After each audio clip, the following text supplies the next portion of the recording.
Hello everyone. If you like what I'm doing here, please consider subscribing, liking, and commenting.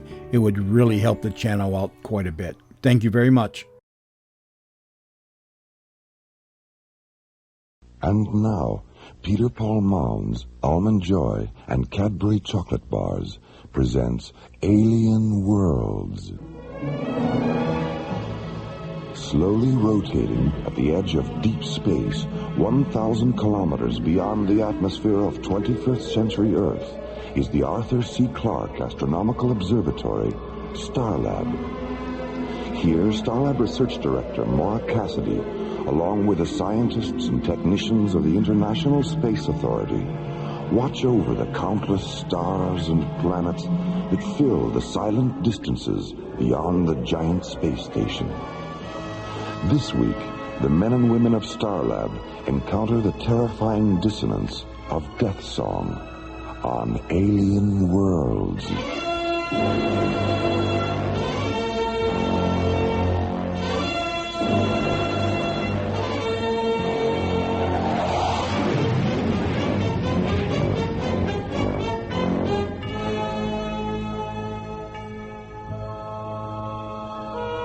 After spending 5 days at the Sealab 7 underwater research station in the South Pacific, ISA Commissioner White arrives at Starlab aboard Earth Shuttle 1.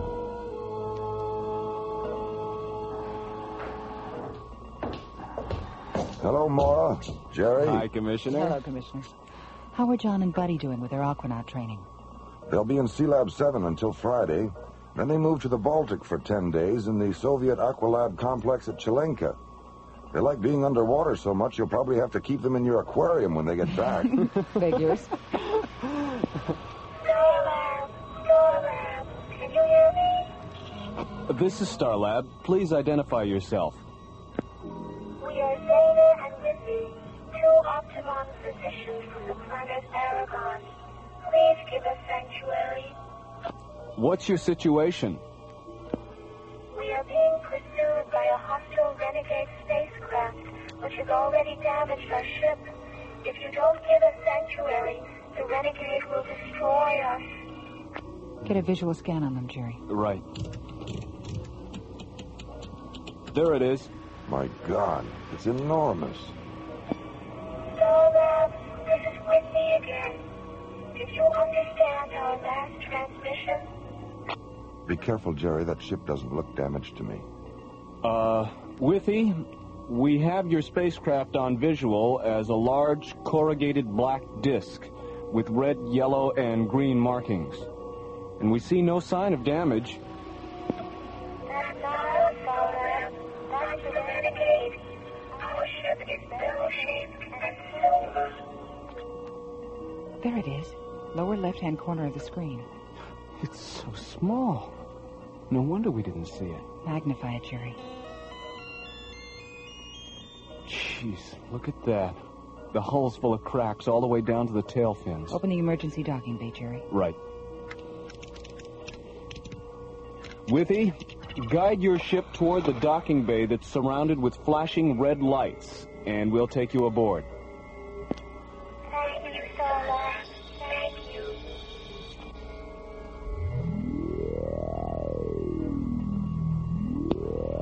Starlab, you will soon regret having given them sanctuary. Who are you? Identify yourself. I am Helon, Willie and Zena's pursuer. Is it true that you intend to kill them? Of course it's true. But why? What have they done? It isn't a question of what they've done, Starlab. It's what they haven't done.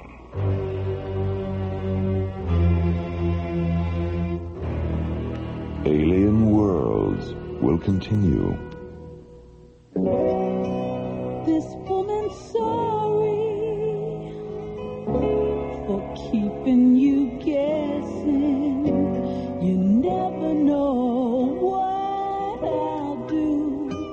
That's why I'm here confessing. It's because sometimes I feel like a nut, sometimes I don't. I'm the choice that nuts.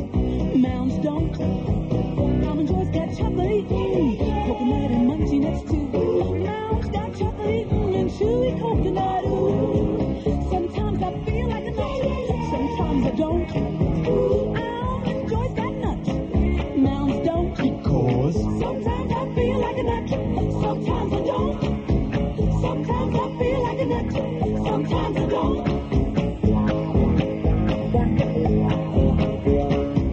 Sometimes I feel like a nut. Sometimes I don't.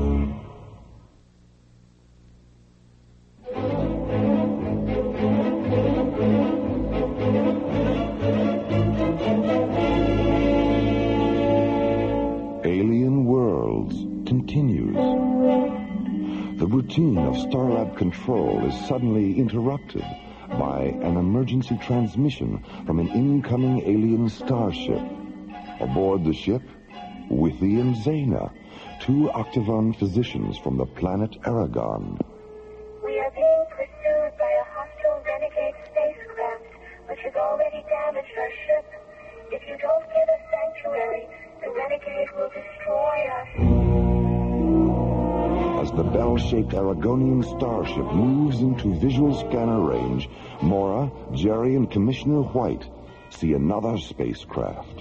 Huge, black, and disc-shaped. I am Elon, Withy and Zena's pursuer. Open a close proximity channel, Jerry. Go ahead, Commissioner. Helon, this is Commissioner White of the International Space Authority. I represent the scientific and military forces in this solar system. Do you understand that? I understand. Any hostile action against this space station will be construed as an act of war against the Earth and will be dealt with accordingly. Do you understand that? I understand. What's your planet of origin? Aragon. I see. Well, are you a legal officer of some kind? Have the two Octagon physicians committed a crime? To my way of thinking, they have. Dr. Cassidy, this is Simon down in the emergency docking bay. The alien ship is secure. All right, Simon, thank you. Commissioner, I think we've heard enough from Helon to know where he's at. Let's put him on hold and see what the two physicians have to say about, whatever this is about. Helon, stay on this frequency and I'll get back to you. I need some time to think about what you've said. Of course you do, Commissioner. And then you'll need time to conspire with Withy and Zena against me. And then there will be no more time, Commissioner. The last thing you'll hear is the sound of your own screaming.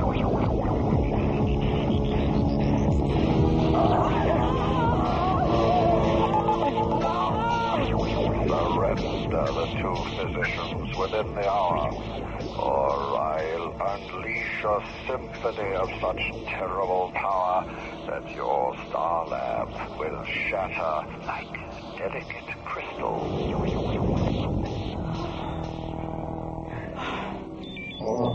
Dr. Cassidy, Simon again. The two aliens have come out of their ship. Bring them to my quarters right away, Simon. Let's go, Commissioner.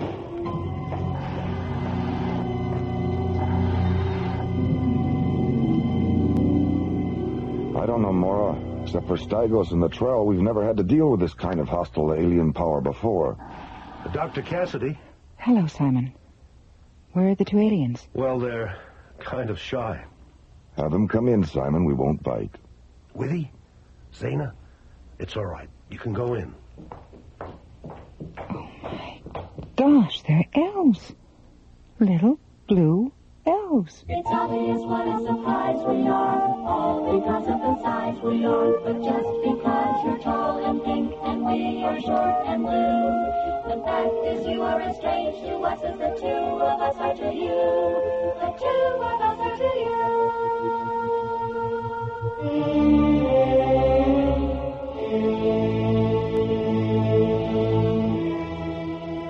2 kilometers beyond Starlab, Helon enters the audiogenic spectrum chamber of his slowly orbiting ship.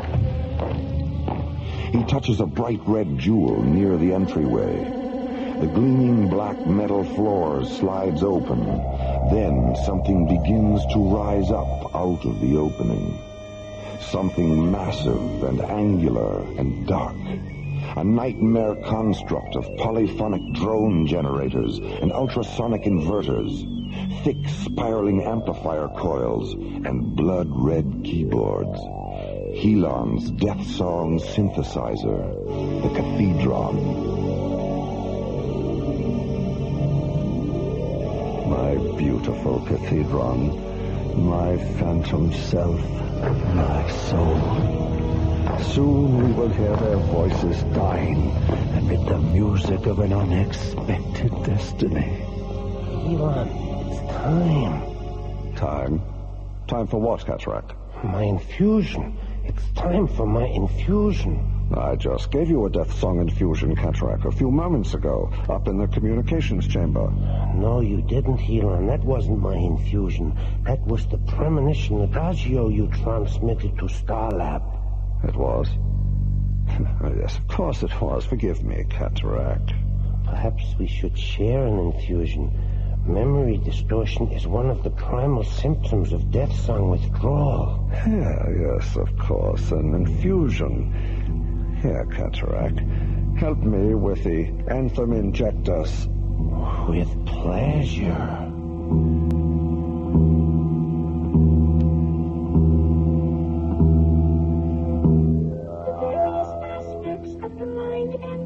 Are tuned to specific vibrational frequencies, Mara. And as long as these frequencies are maintained, the mind and body remain in perfect harmony. Illness occurs when certain vibrational frequencies shift out of phase. When that happens, we use these octagons to reharmonize the retrograde frequencies. This restores the mind and body to their proper balance. We don't treat the disease that has no body. We treat the body that has the disease. I wish Dr. Rossiter were back from Kronos. She'd love this. Zaina, you said that Helon was once an octagon physician. What changed him? There was a thermal accident at one of our laboratory outposts. Helon was sent to treat the injured. His sky machine malfunctioned and crashed in an ice forest on the edge of Aragon's polar frontier. He succumbed to the lethal temperature and fell into a pre-death trance. Before the trance paralyzed him, he set the infusion level on his octagon at maximum. As a result of being subjected to maximum infusion for 2 days, the frequencies of Helon's mind and body became terribly distorted. When the rescue expedition reached him, he was in a state of total vibrational mutation. We attempted to reharmonize him at the Octagon Laboratory, but we were too late. He was completely addicted to his hyper-vibrational condition. One night, he forced his way into the Octagon vault and took all but 2 of the instruments. Then he went to one of our spacecraft installations, abducted a technician named Cataract, stole a deep space laboratory ship, and disappeared.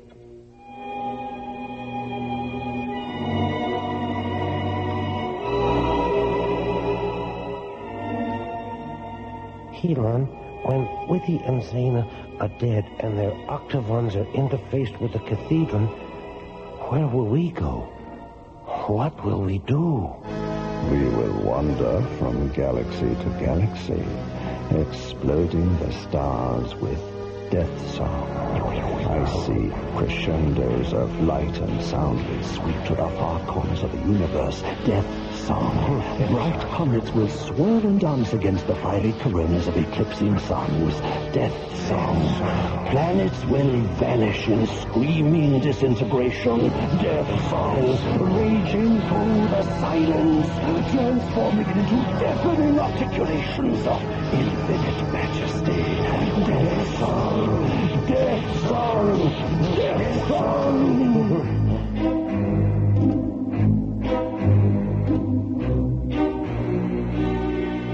Alien Worlds will continue. Pardon me. Isn't that a Cadbury chocolate bar? I've never tried one. Oh, that's too bad. Do you mind if I have a teensy piece? Hey, you took my bar. I'll just take a little bit. It was for my wife and me. Oh, she'll love it. See, this is great. You know you can get carried away with this stuff? Yes, I've noticed. Oh, come on. It's a big bar. It's getting smaller. When people get a taste of a big, thick Cadbury chocolate bar, they get very carried away. Because only a Cadbury bar is so rich, so creamy, so Cadbury. And with the big-size Cadbury chocolate bar, you get a big choice. Cadbury Fruit and Nut, Cadbury Almond, Cadbury Caramello, and of course the big favorite, Cadbury Milk Chocolate. So remember, when you get your Cadbury, be careful. Because with Cadbury, people can get very carried away. Can I have my Cadbury back now? Your Cadbury? Oh, well, I guess I got carried away. You'll get carried away with Cadbury.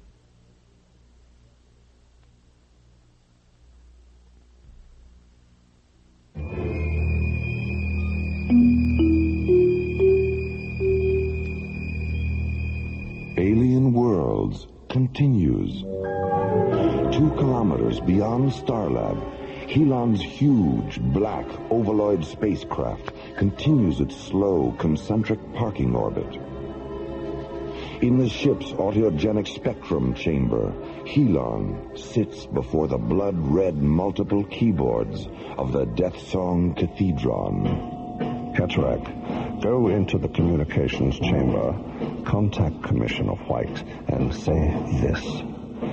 My ship will orbit 6 more times.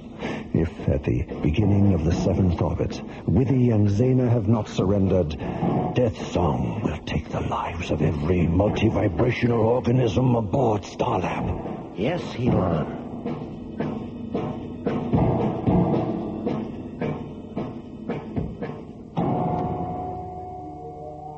Because there have never been more than 12 octagons in existence at one time, there have never been more than 12 octagon physicians. 12 physicians for an entire planet? 12 are enough, Nora.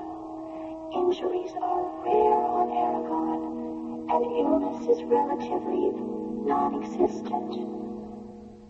What was Aragon like before the octagons were created? We treated the diseases of the mind and body with narcotic chemicals.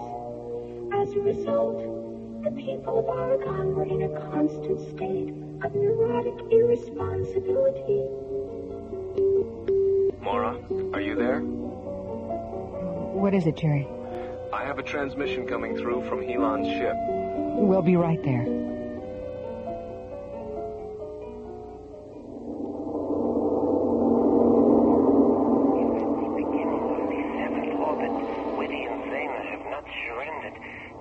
Will take the lives of every multi-vibrational organism aboard Starlab. 6 orbits. How much time does that give us, Jerry? Less than 8 minutes. Zena, suppose you and Withy give Helon your octagons. What then? He will interface them with the 10 he already has. And his cathedron will become a weapon of irresistible power. So here we are with a 250-megawatt solar reactor and no way to use it against Helon. No weapon system, no communications, no shielding generators. But Mora, didn't you say Helon's death sunburst had terminated Starlab's primary power matrix? No, our reactor wasn't affected at all. If we can interface our 2 octagons with your reactor, we can defeat him. All right. Let's get down to the reactor control room and get set up.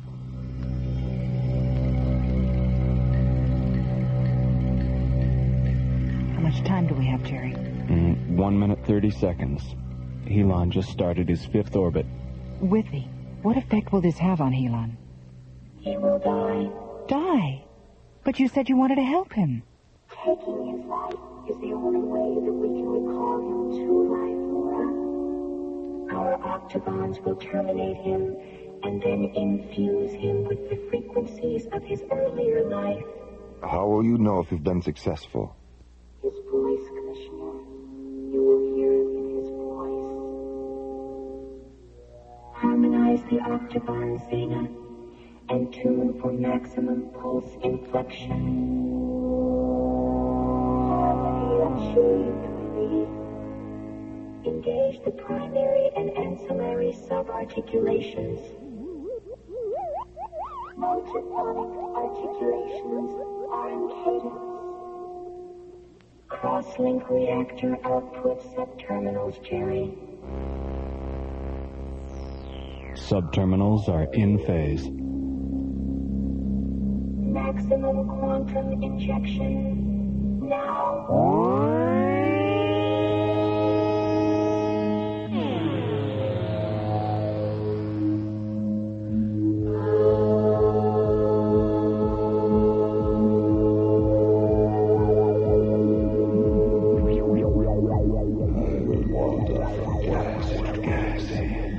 Exploding the stars with death song.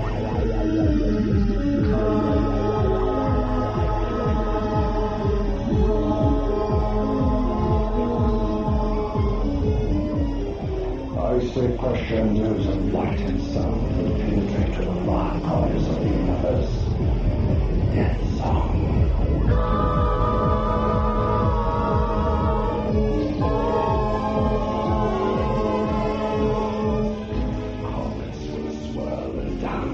The fiery coronas of eclipsing suns.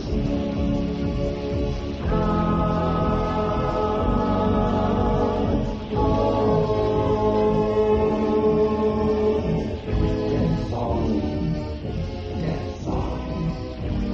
Death song.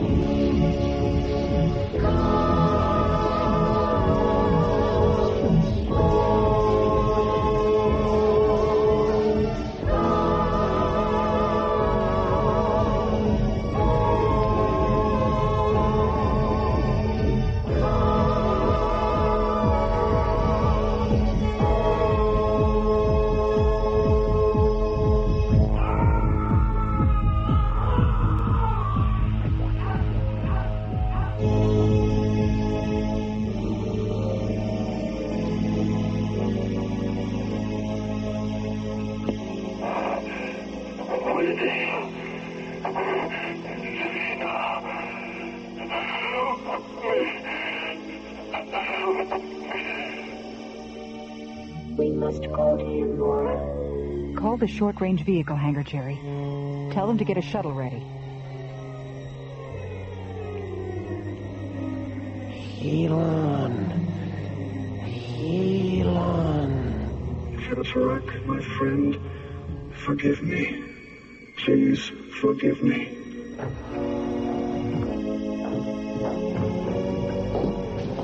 Willie, Zena, Cataract is dying.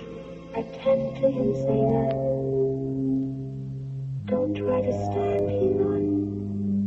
Lie still. Rest. Cataract will live with you. But we must reharmonize him quickly. Is there anything we can do, Zena? Go to the shuttle and get our octagons. Come on, Mora. I'll give you a hand. Wendy, Zena, thank you for calling me from the darkness. We are your brothers, Elon. We are your friends.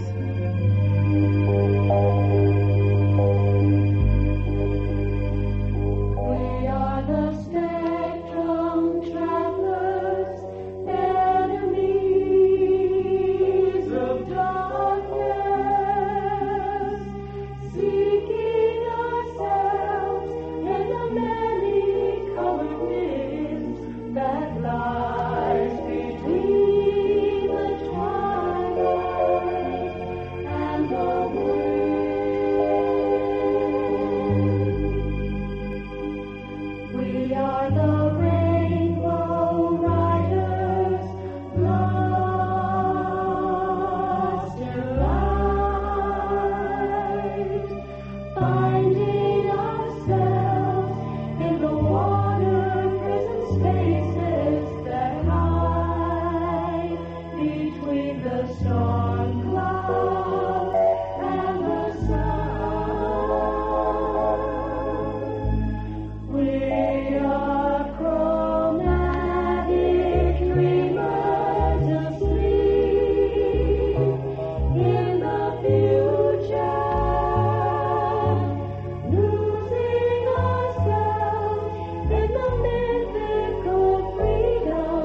Death Song was based on a story by Ken Ross and written by Ron Thompson, and starred Linda Gary, Roger Dressler, and Corey Burton, with special guest stars Larry Moss, Joe Baker, Michelle Goodman, Lindsay V. Jones, and Tony Walters.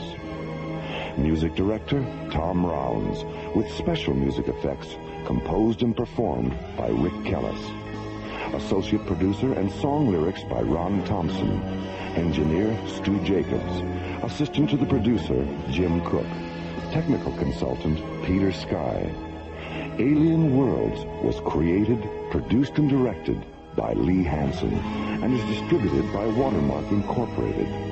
And so until next week, this is Roger Dressler inviting you to join us for our next adventure, The Infinity Factor, on the Elsewhere and Elsewhen of Alien Worlds.